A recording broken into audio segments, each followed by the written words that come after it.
First of all, Dave, I just want to say thank you so much for being here. It's always a pleasure to see you. I know it's a trip from Thief River Falls, and you have a lot of your team, so thanks for being here. No, it's my pleasure. I've already got multiple pages of notes from the previous two speakers, and I'm sure I'll get a download from yesterday and look forward to taking a lot of those nuggets of wisdom back with me. Okay.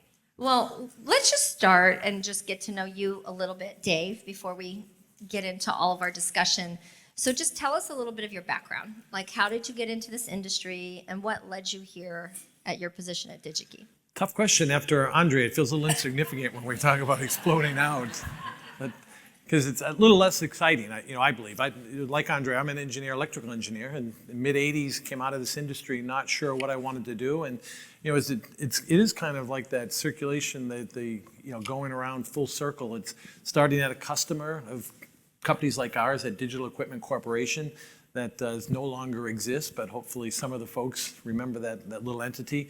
And then working for some manufacturers on the semiconductor side before finding my way into distribution with some faces from Arrow Electronics it's great to see here. And then 18 years ago, wondering what it would be like to be at a place that was private, that had its mantra about serving engineers. I was never a very effective engineer, that's why I got into management. But could I help some of those folks that were changing the world? And, I can remember bringing my son and my oldest son and my wife, of course, up to Thief River and said, not only my wife, but my son had full veto authority because we promised them with Arrow, we had moved from Boston to Long Island to Dallas to Denver.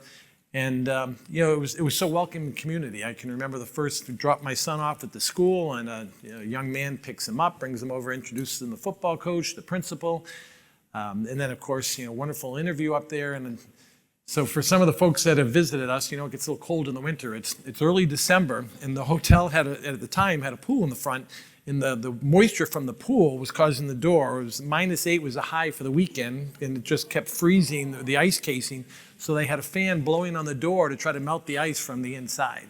So I thought there was no way I'm going to end up here. But on the flight back, I think both my wife and my son saw the energy and my excitement and said, hey, we support you. Let's go do this together as a family. And my younger son and daughter didn't have a vote, but they came along for the ride, thankfully.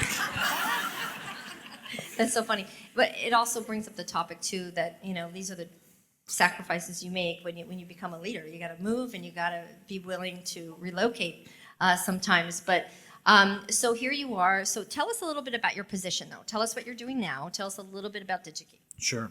So I'm currently CEO of DigiKey for the last 10 years. I joined the company for a couple of reasons. One was about culture, the reputation that this company had. I knew it from the outside as a customer, as a supplier, as a competitor, and really reveled in the things that they did. And the leader that preceded me for a short stint of 39 years, Mark Larson.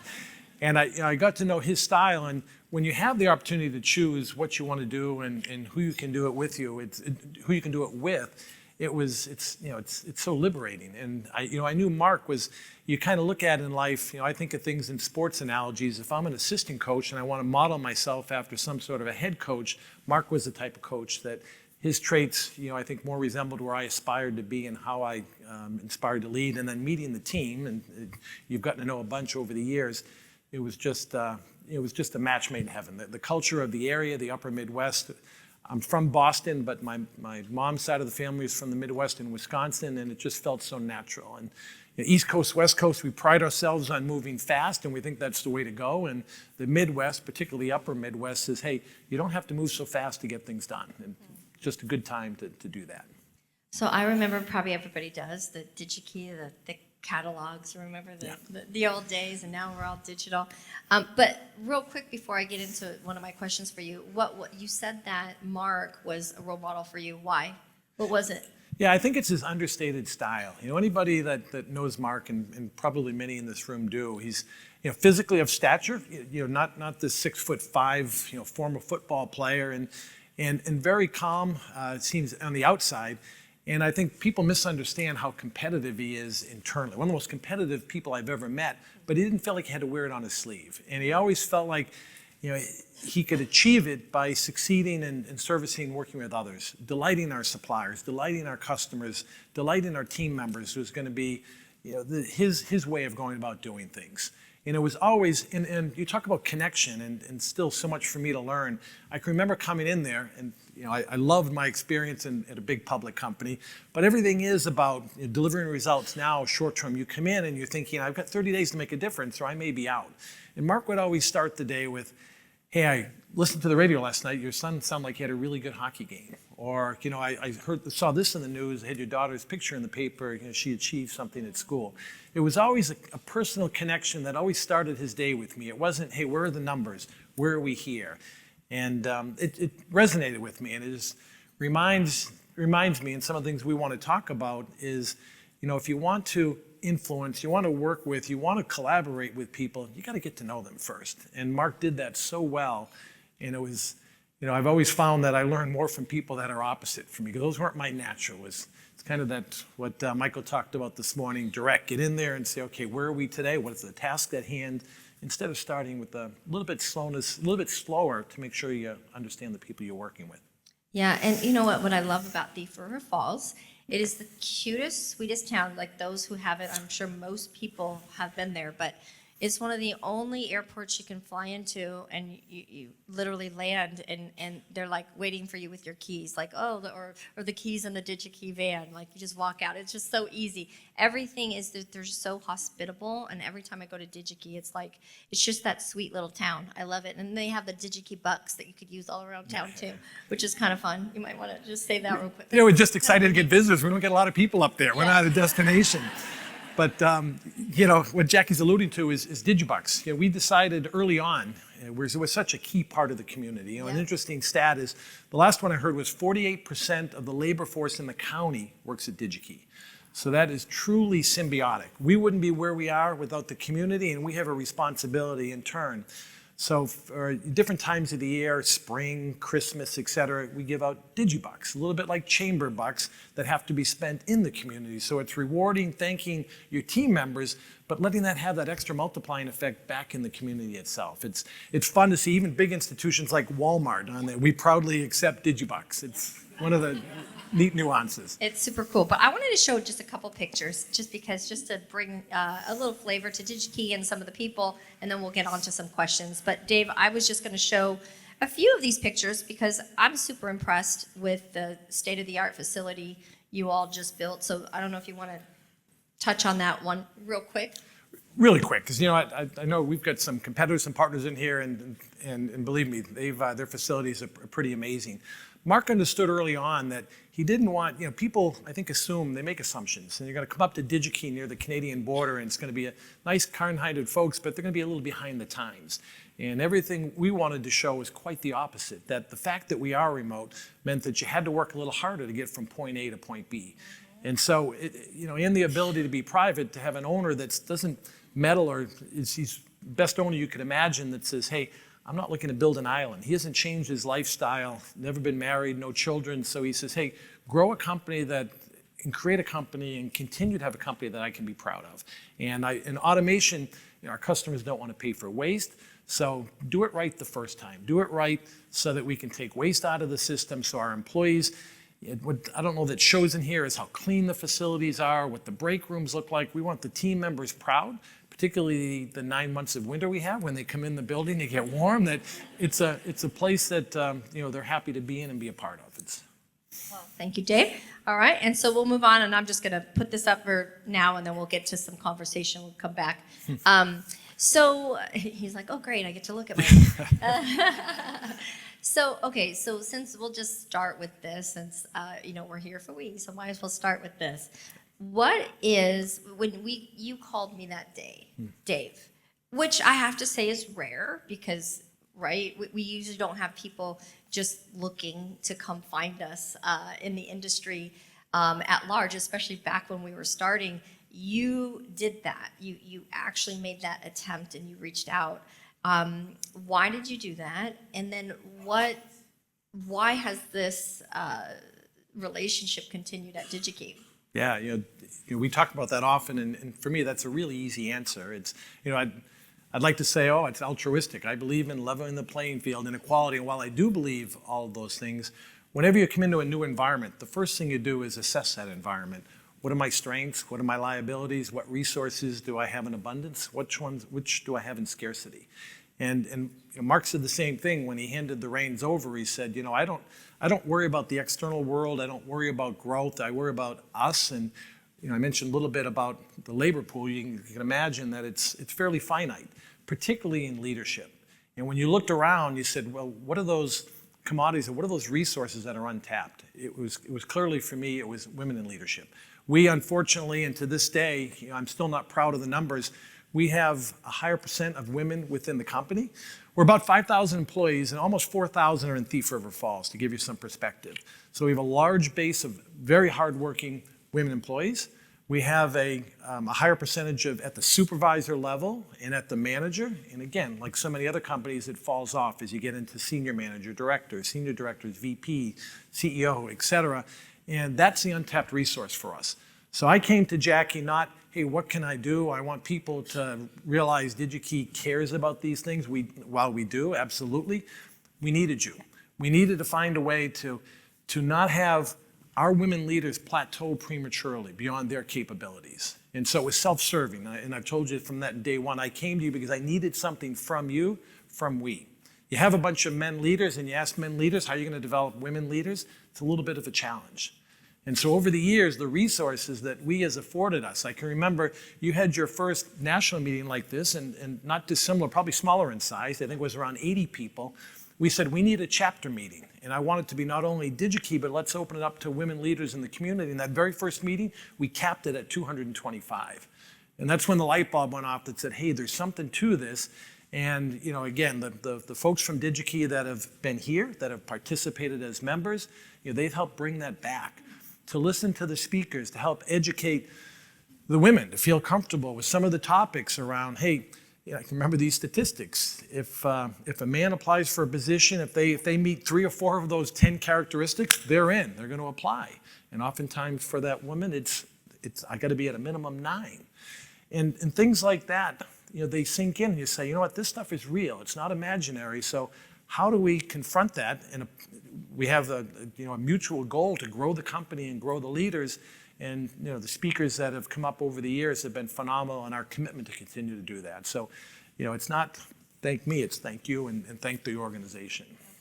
Thank you, Dave. That's very nice, and it's been an amazing relationship.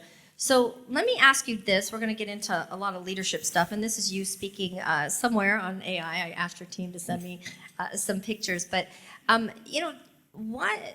We're going to get into a little bit of your why for leadership, Dave, and then talking more about utilizing that influence of a leader, because I think it's one thing we don't talk about all the time is how are you going to behave once you're there. That sometimes changes, and you see people rise up and you see the difference sometimes in people and knowing who you are before you get there. So what's your why, Dave, for being a leader?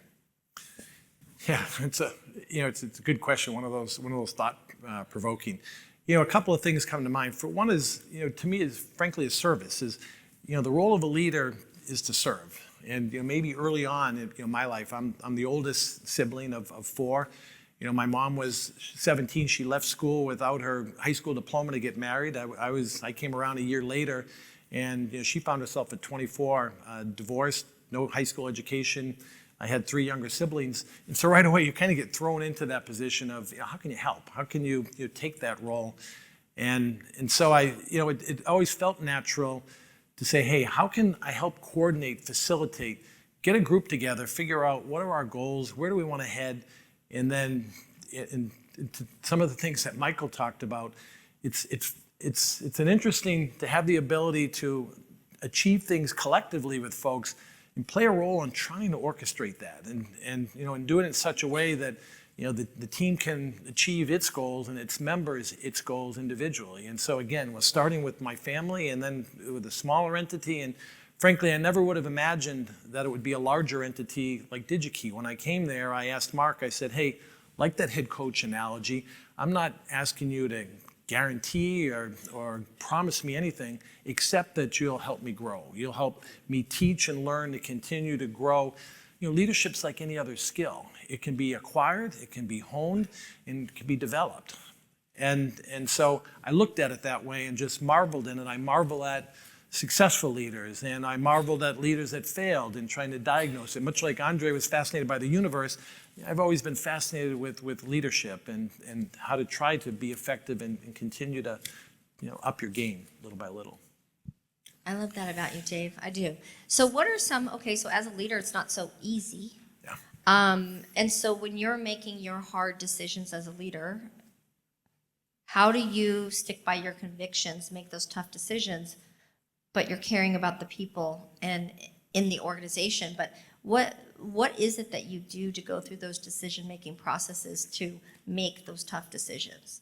Yeah, Jackie, I think that question's preceded by how you get to those decisions. And I think the key is in folks at different levels of, and we should distinguish between leadership and management. Management's having people work for you, and we'll get into it a little bit more because everyone's a leader, has the opportunity to be a leader. But when you manage people, you think you have to be the smartest person in the room. The CEO, they talk about it being a lonely position because you're certainly the last person of accountability. But you're not the most knowledgeable person, the subject matter expert, I'd say in many things, and perhaps any one thing that happens within the company. So you have to listen, you have to align, you have to have that discussion of, what are the individual's goals, and try to collectively, can we come up with and can we align on our North Star, no pun intended, on where we want to head as an organization and where do we want to be long-term, short-term. Again, being private, I'm not worried about what am I going to tell the investors 90 days from now. I worry about where's this company going to be when I step back, when the next leaders come in, when our owner decides that it's time for him to move on, and all those types of things. And with the help of everyone, once you align on the vision, things become easier. Much like the career discussion, you're having a career discussion for the company. And so you pool those ideas, and hopefully, good leaders revel with the notion that, hey, I had this coming in, but my ideas were shaped and influenced by others and might be totally different going out of that. Maybe not the end goal, but the path that you're going to achieve to get there. So we align, on the destination. We're going to drive to Boston, but we try to figure out which path are we going to take to get there. So, okay, taking the path to get there, who are your mentors, Dave? Because we've been talking about mentors here. We have a mentorship program. It's kind of come up a lot. Who are your mentors, why, and then what are you doing at DigiKey to implement that? Yeah, honestly, I'd tell you not enough. But to answer the first part of it, each of you, and one of the takeaways I had from a prior conference that you had led with is, who are your individual board of directors? Who are the people that you look to? You should have them at any point in your career. And, and I've been blessed. Some have offered that up, some I've reached out to. I've reached out to competitors. When I first joined ECIA, Lee Davidson was leading Allied. And I said, Lee, do you mind? I have a couple of suppliers in Texas. Can I come down and see you? And he said, absolutely. He was so generous with his time. Mike Morton is another person that, that I lean on. He was with a private company that went through a transition. So many things you go through, trying to go through COVID. So throughout my career, I've had different people, and many of those I try to retain and hold on to. Every company that I've been at, I could name one or two people that we still stay in touch with.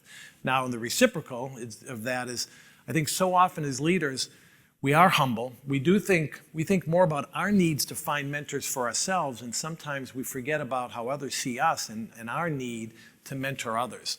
We're either too humble or acknowledge that, geez, I don't know what I have to share, but you do. And that's one of the big messages to our managers and leaders, those directors, managers. You matter. Frankly, you matter more than I do because I interface with you.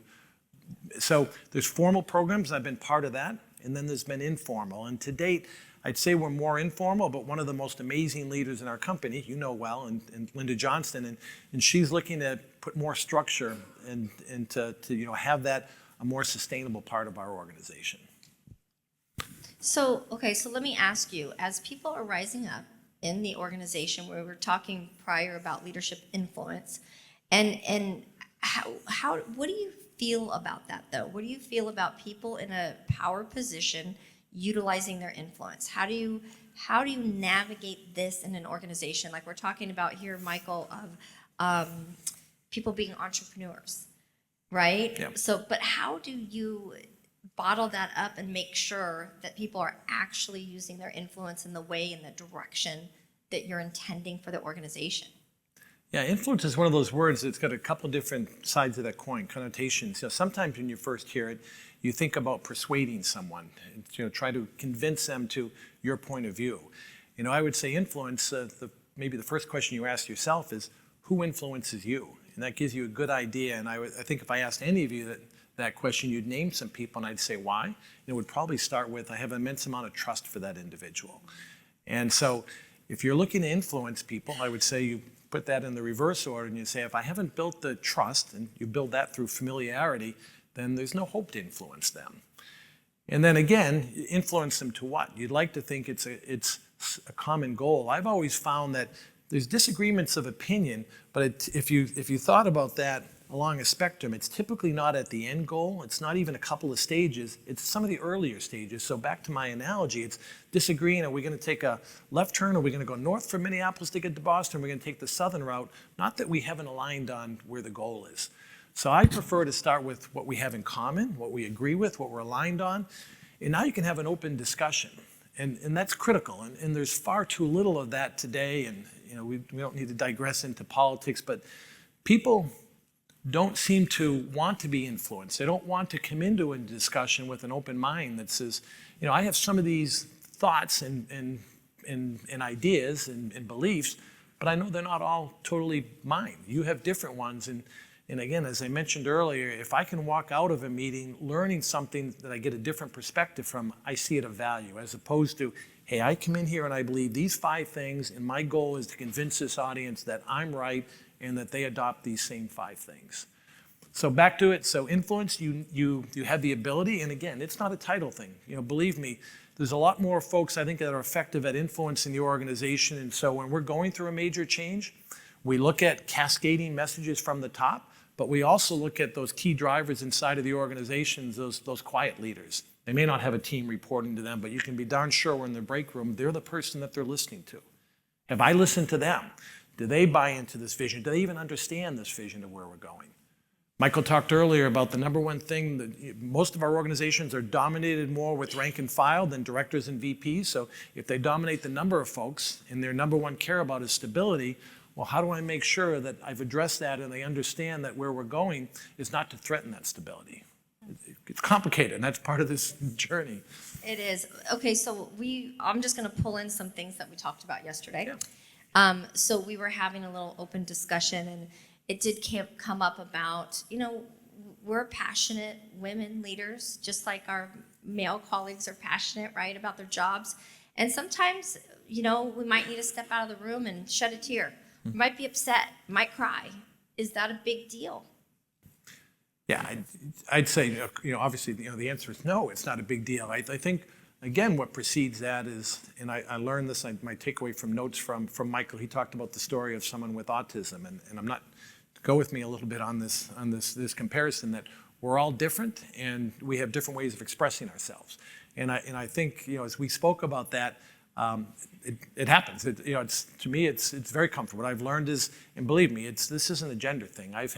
My wife will kid at times, and I'll come home from work, she'll say, who'd you make cry today? So, but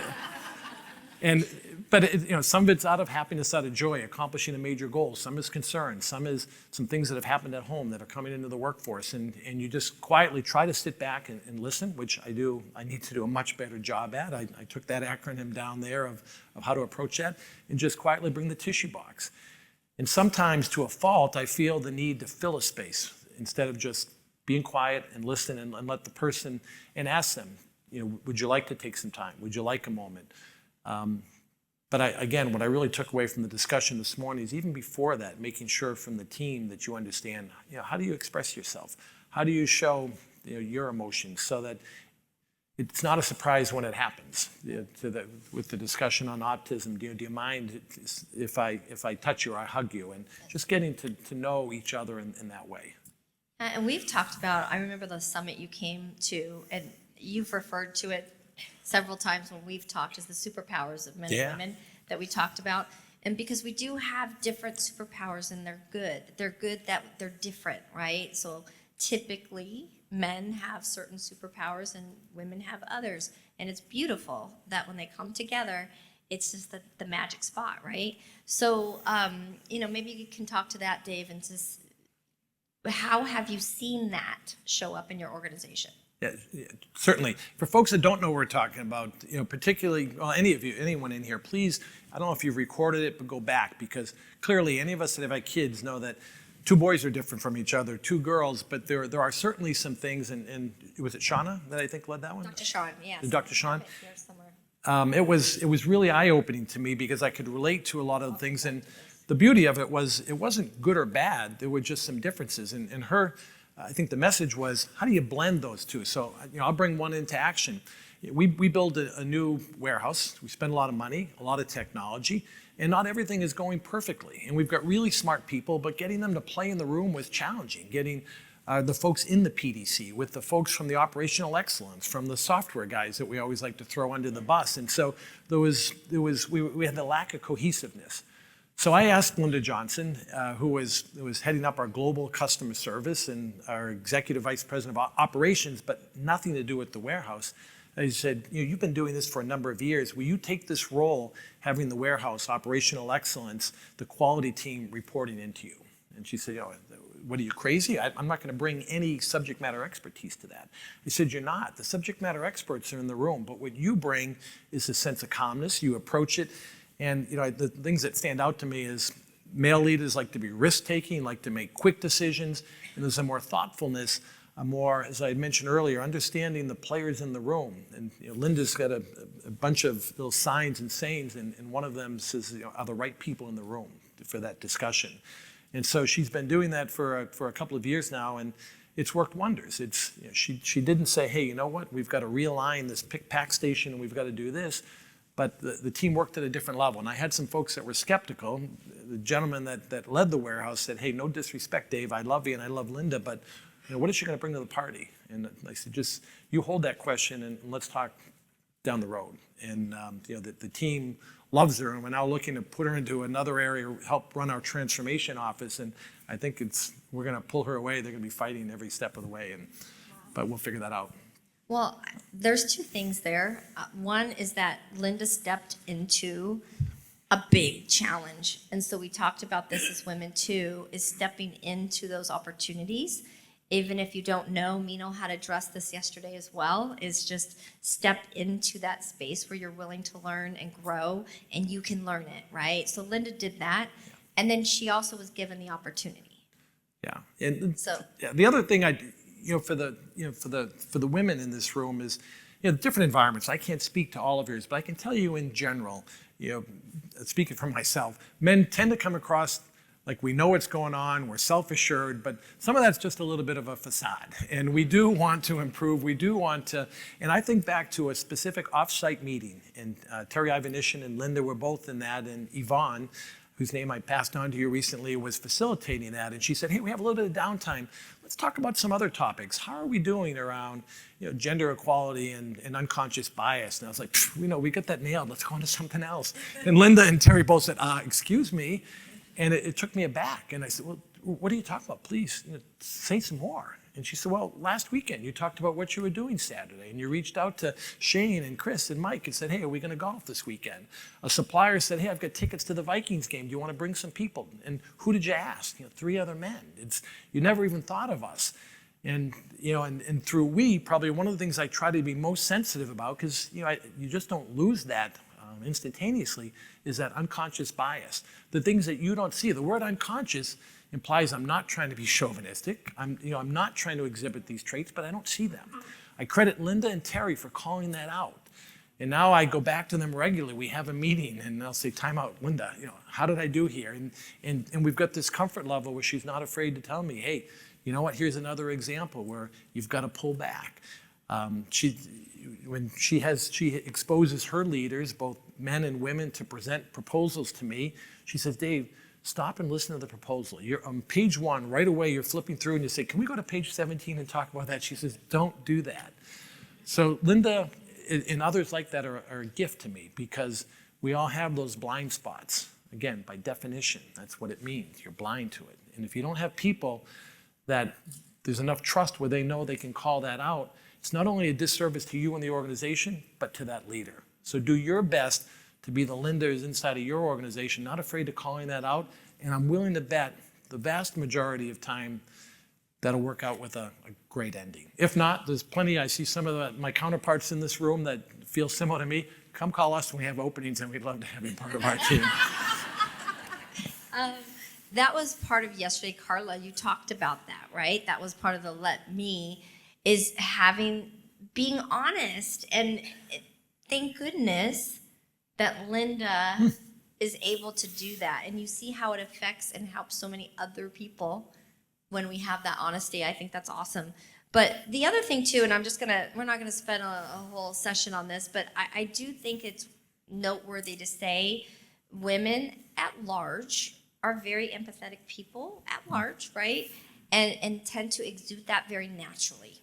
And so that's part of what we're here for too, is to talk about the heart of leadership and to make some strides moving forward. So is there ever a time, Dave, that you feel that is a detriment?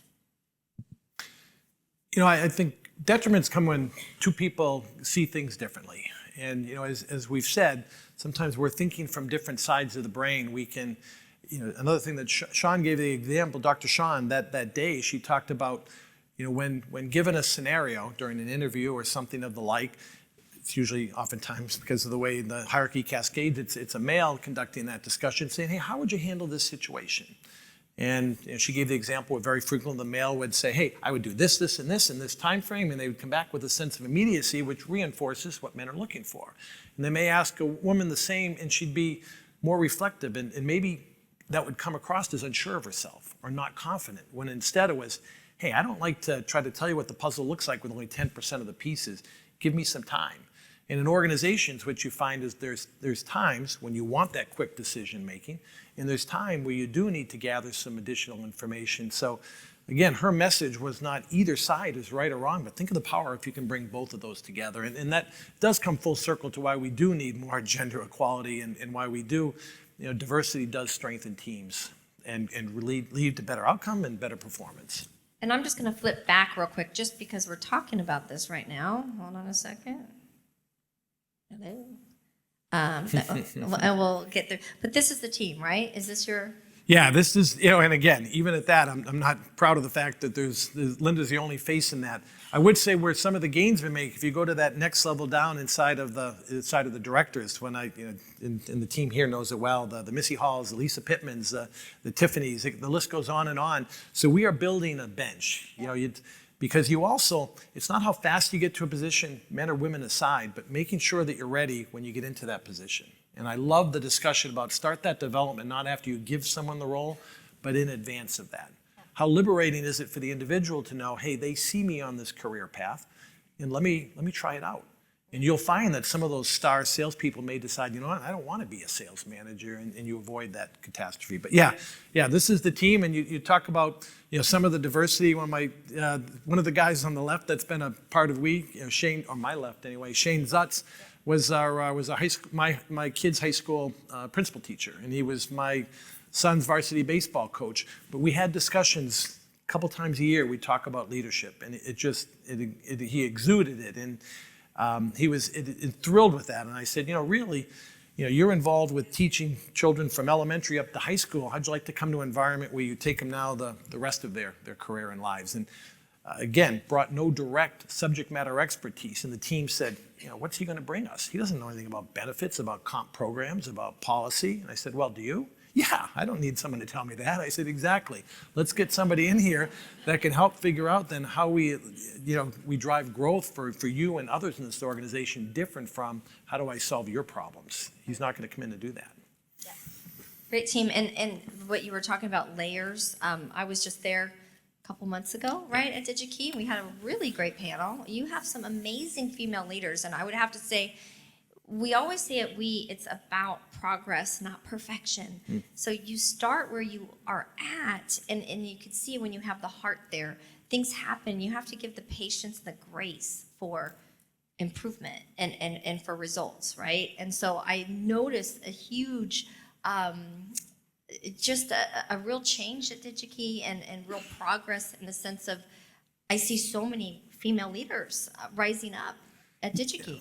Now it's easy in some respects. Companies are in different phases. We've been in a continual growth, so it's this inverted pyramid. So for us, we have to build the bench. We have those roles ready. I understand some of you may be in more mature organizations so I don't want to make this sound like this is a piece of cake. I don't know why the rest of you haven't done this, but there is still some commonality in all of this, because there is this big wave of people closer to my age and yours that are exiting the workforce. And so I would tell you, regardless of how rigid or structured or lack of opportunity you may perceive there today, that is the biggest fear with me and all executives is, I think the recession in 2009, 2010, and then COVID is pushed. We skipped a generation, and so that natural progression isn't there. So we got to play catch up when it comes to leadership. So, I haven't asked you about this, Dave, but what are some of those suggestions? How do we catch up with that? I think put that discussion in the room. Most companies and most leaders, and I admitted it myself, we think short term. We think about, there's a little bit of an adrenaline rush with putting out a fire. Let's face it, that feels good. I can see, and especially upper Midwest, we don't mind working, getting our hands dirty, but sometimes it's not necessarily the most productive things. Thinking a little bit, we talk about the team. It's great that everyone will pick up a shovel and start digging the trench from here to the ocean. But is that the smart thing to do? Should we instead go rent a backhoe and get that job done in an hour? The cerebral thinking sometimes doesn't occur. So get that discussion in the room. Where are we as an entity? Are we concerned with what happens next? What's the legacy of our company? And where do we want it to be, and what are the risks? And I'd be willing to bet in any one of your organizations, it's going to be that continuity of leadership in some way, shape, or form. So how are we, and the fact that you're here today tells me that you care about that. That this isn't self-serving. There is an aspect of that, but I bet if I talked with any of you, it would be more than that. It would be more, my company, your companies need you. They need you to take these messages away and make sure that they do get heard. So Dave, if we're looking at leadership legacy, and you just mentioned, succession, what's the legacy you want to leave? What does this leadership role mean to you? What is that, and what do you want to impart beyond yourself? Yeah, I was on a plane last night, and I'm typing in, through Copilot. Does legacy have an implication of vainness? And you should ask yourself that. And clearly, I kid with folks and said, I have no illusions that anyone's going to build a statue out in front of the company. It's not about that, but it is about, wouldn't it be nice that you can look back at some point in time, or not, you may be gone, but know that there was some lasting change for the good that happened, that we can, in our case, that we continue to serve customers. All of us in this room, in this industry, we're not the end customer. Our customers do amazing things. They're saving lives. They're going to save the planet at some point once we decide to stop ruining it. And we're helping support that in the supply chain endeavors that we do. That there's a sense of pride. And so what's the legacy? Have you built a sustainable organization? Are our team members? I really get, it's really up in Thief River, we know that the community has health care. A lot of people's children are going off for further education because of the jobs and the careers that they have. So is that sustainable? Leaders, and it's one of the points we talked about was legacy is not determined in the short term. And there's examples of both. Growing up in my formative years, when you think of leaders, was folks like Lee Iacocca and Jack Welch. And these guys, hey, they made things happen. These guys are icons. Look back now on how history reflects and looks at those individuals. And then conversely, look at others. Ken Olson, my first company at Digital Equipment Corporation. They said Ken missed the boat on personal computers. He believed in mini computers with these terminals that accessed the data. And I question now that he's long since passed with cloud computing and such. Was he a visionary or was he a dinosaur? So don't expect that your legacy, you're going to retire and they're going to put up a big testament to the successes of Jackie or Dave. But does that impact, does it outlive you? And it's a fun, when you think of it that way, it's aspirational for not just you personally, but I challenge the leadership team. We're given an opportunity in our case of an owner that, I've described him earlier, and we have a runway where, he's empowered us to shape this company the way we choose to. We have the ability with very little constraints to decide what is DigiKey going to look like 2 years from now, 10 years from now, or 25 years from now. And that's what I hope each of you should be thinking in not a vain way. But how would you like, and even if it's not you personally, your efforts to be remembered, or what impact you want your efforts to have, more than you physically? That's a good point, Dave. I really like that. And last, I want to ask you about innovation because you mentioned our customers are innovating, right? And we're supposed to be innovating with them. And I think you probably laughed at me because I sent you a whole list of the stages of innovation and what are we looking at things like, and you just summed it up so simply, and I was like, oh, okay, this is a difference of how our brains work. But what do you think about innovation and what we're doing here in this industry? Yeah, innovation, no matter how you describe it, if you're not innovating, you're not moving forward. You're not moving forward, by definition, you're moving backwards. So we have to do it. I like to talk to folks, again, bring some of the simple analogies. Change is a natural part of life. Watch your children. Watch them go from crawling to cruising, to walking, to running. Watch what you've done in your career. Watch what's happened. At DigiKey, I joke with some of the folks here who have been at DigiKey for a long time, and they say, oh, there's so much change going on. I said, well, talk to me about DigiKey 20 years ago. Oh, there was so much change going on.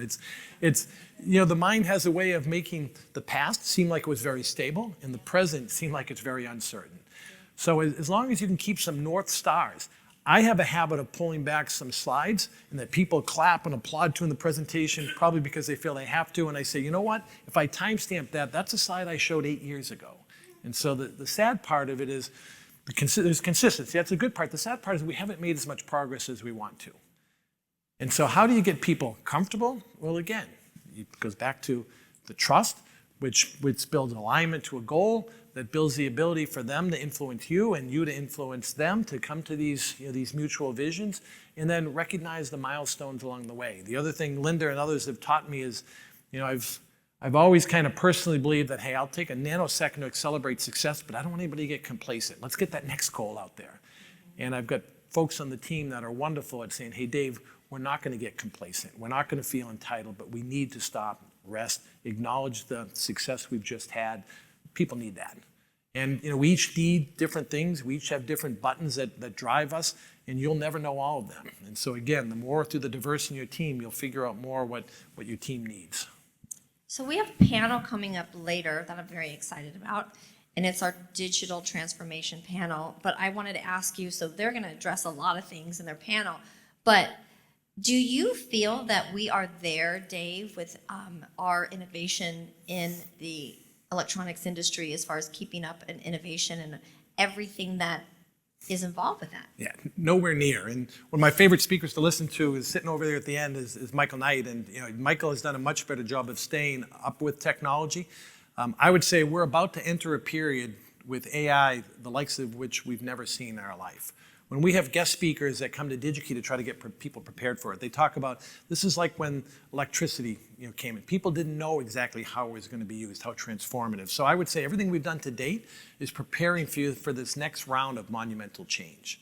And I've had even some people here already give me some websites or some places where we have a ton of AI programs going on, but it is difficult to keep up with that level of innovation of what it's capable of doing. And the idea of knowledge is power. When I first came into the distribution side of the industry, we thought we were going to get disintermediated. And then when the web came out, and we learned that it was just a shifting, and those that adopt to shifts do well. Well, AI is going to be another monumental shift, and so understand it's a tool in the toolbox. It's not going to use you, you're going to use it. But you better embrace this one, because this one, we're still in the early stages, and remember, there's typically more hype early on, but this is going to be transformative. This is going to be way more than us telling our kids, I remember when I had a Luggable, my laptop computer, or before the iPhone, et cetera. So figure that out. That we talked about hidden figures, and I gave the example to my team yesterday, a different one that we talked about, is to remember when the IBM, for anyone who's seen that, if you haven't, watch it this weekend, the IBM mainframe was going to come in and transform what these amazing women were doing by hand. And instead of being, and I'm sure there was some uncertainty concern, but it wasn't the individuals, the supervisor took it upon themselves to go and understand Fortran and programming and transform their team. So if you're leaders, it's incumbent upon you to figure out what AI is going to be similar to that IBM mainframe and help your team go through that adjustment and figure out how to leverage it. Don't be waiting for the wave to hit you. Be in front of it. Really good point. It should be leadership table top of conversation, right? So we're getting to time here pretty quickly, Dave, but I wanted to ask you because, leadership is so important. And so as just a human, right, you're a human being and you're a leader. So if you could, just give some insights into you, Dave, and like, what are some of those things in life, the things that make you maybe the most happiest and joyful in your soul, and the things that actually would make you want to cry in your soul? What are those things for you? We didn't script that one, Jackie, so we kind of catch you on the fly. I'd say sincerely, my mom, I gave you a little bit of the backdrop story, played a big role in my life. We were partners in our family, and she connected with people. That was her superpower. I remember. It was Amy. We lived when I lived in Denver. She was coming to visit us to come see her grandkids, not to see me. And she gets off the plane and she brings this guy over to me. She goes, "Dave, I just met the amazing guy, and can you believe he lives right here in Denver?" I was like, "Mom, the plane came to Denver. I bet most of this plane." But the gentleman offered her a job. "Would you like to come work for my company?" And she was just that type of person. And so I think for me, is helping people, get to, any leader should get tremendous joy, helping folks reach their potential, get to their goals. I took some great notes because we're guilty of the performance review, and I love that, the career, where do you want to head?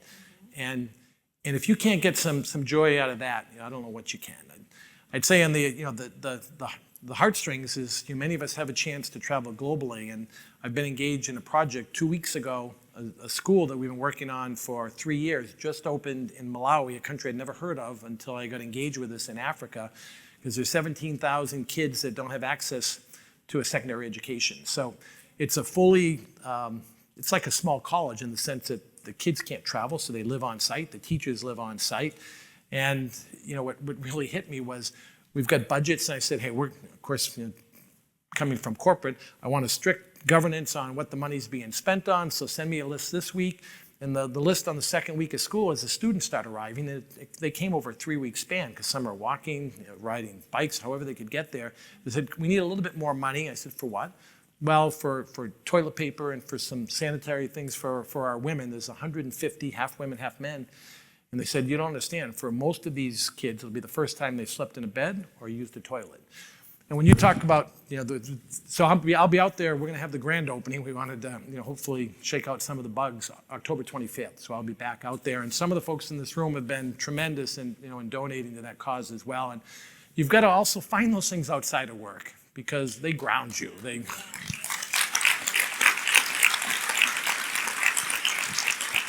I love humanitarian leaders because that's the goal. And Dave, I love that you're doing that school. And I think, we got to put our heads together, how we just come in full support behind that effort too. I've seen that a lot, and I love that. I've actually traveled to Africa to go visit some orphanages. And so what you're describing, I fully understand so much need.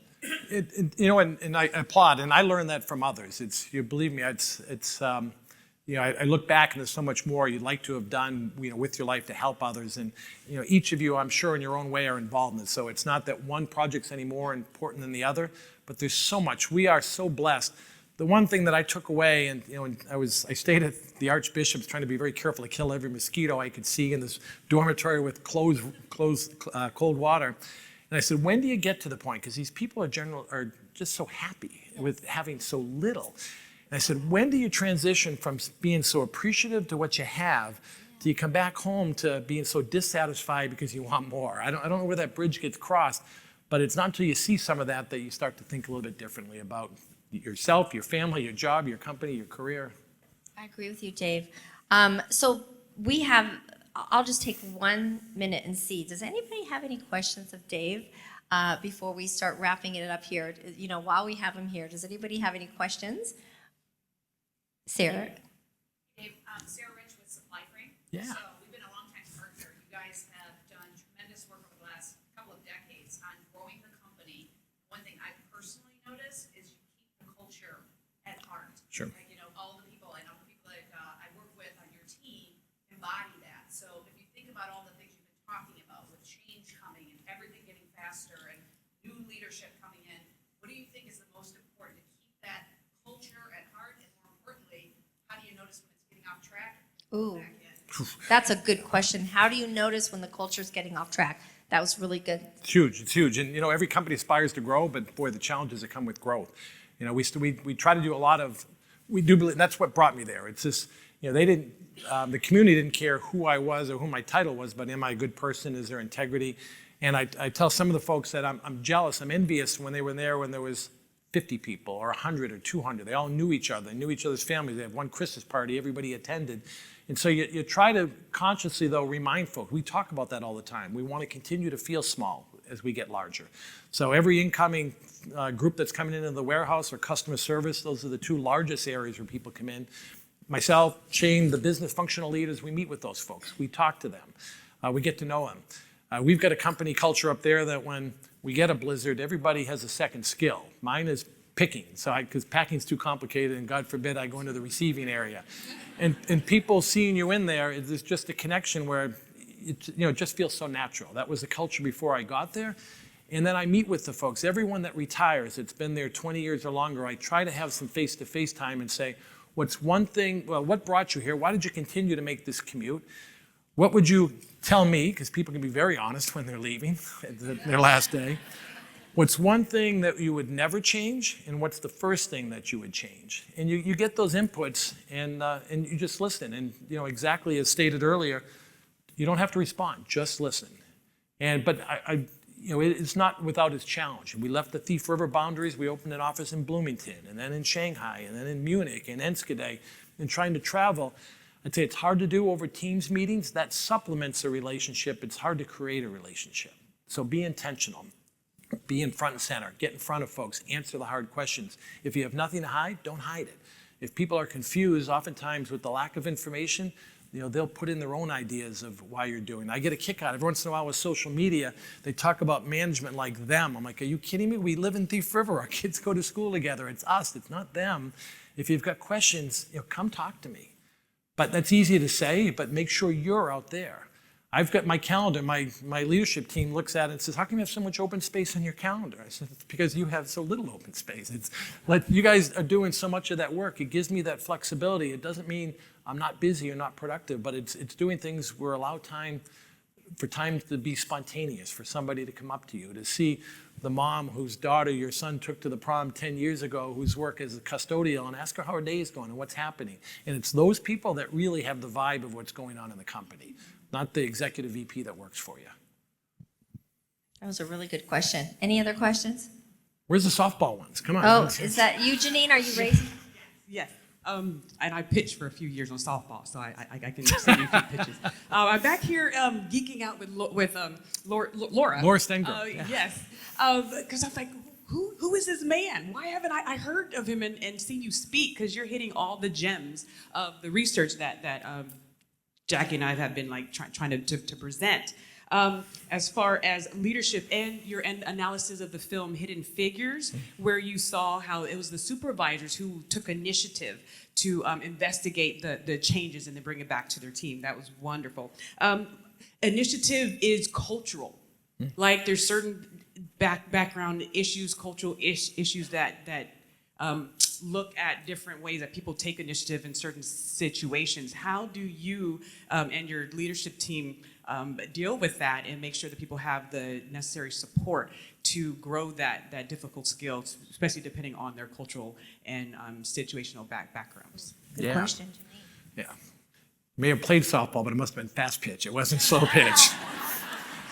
So, no, it's an excellent question. I may not hit the mark exactly, and I'd say that a lot of that is a work in progress. When I came to DigiKey, when I took this role, there were so many things being done right.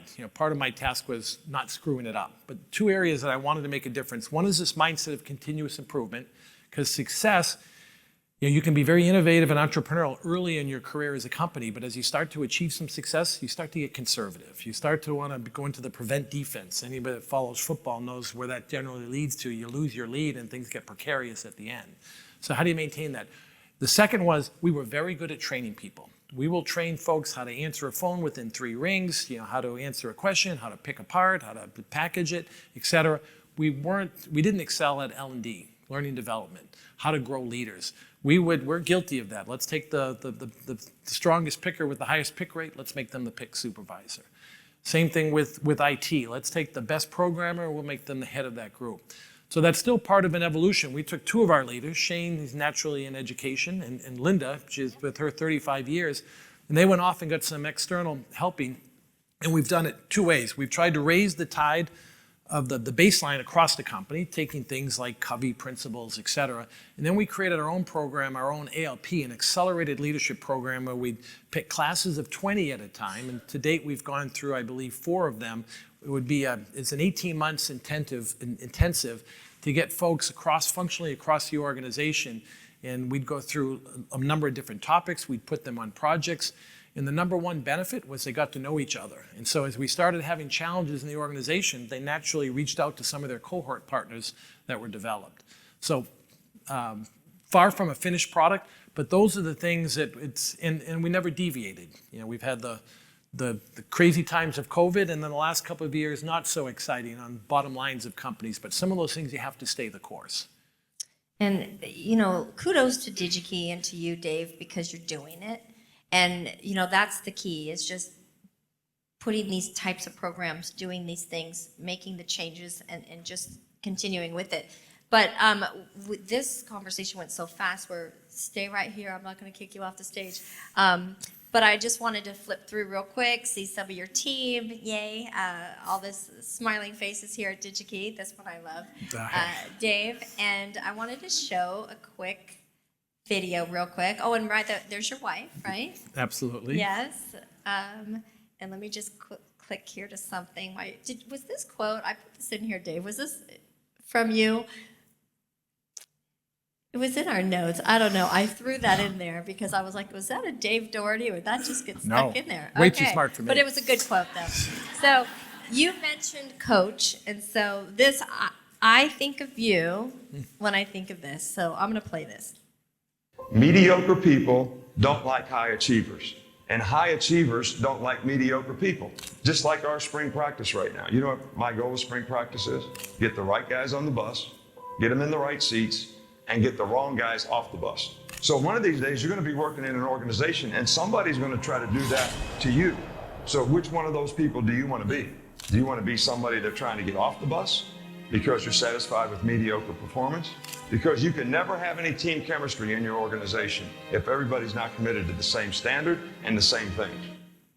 Wow, very well. And you, Dave, are one of those on the bus with us, and I wanted to take a moment to say to you that we wanted to honor you today with a Spirit of Excellence Award that we're going to, is our first year doing this, and with all the history, the consistency of years over time of you having that spirit of excellence, we just wanted to honor you with this award from We United. So thank you for the leader that you are, Dave. Thank you.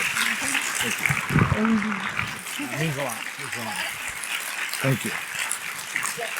Final thoughts? Yeah, final thoughts is I should be reciprocating, because as I started this conversation, we need you. This isn't about trying, for me, leveling the playing field. It's about getting you in the positions you need to be in our industry. It's not just at DigiKey. You know, you are our future, so make it happen and make sure you clear those obstacles along the way. Every speaker that Jackie brings to the forefront here or that you listen to otherwise is teaching you how to do that. So take notes, and I wish you tremendous success.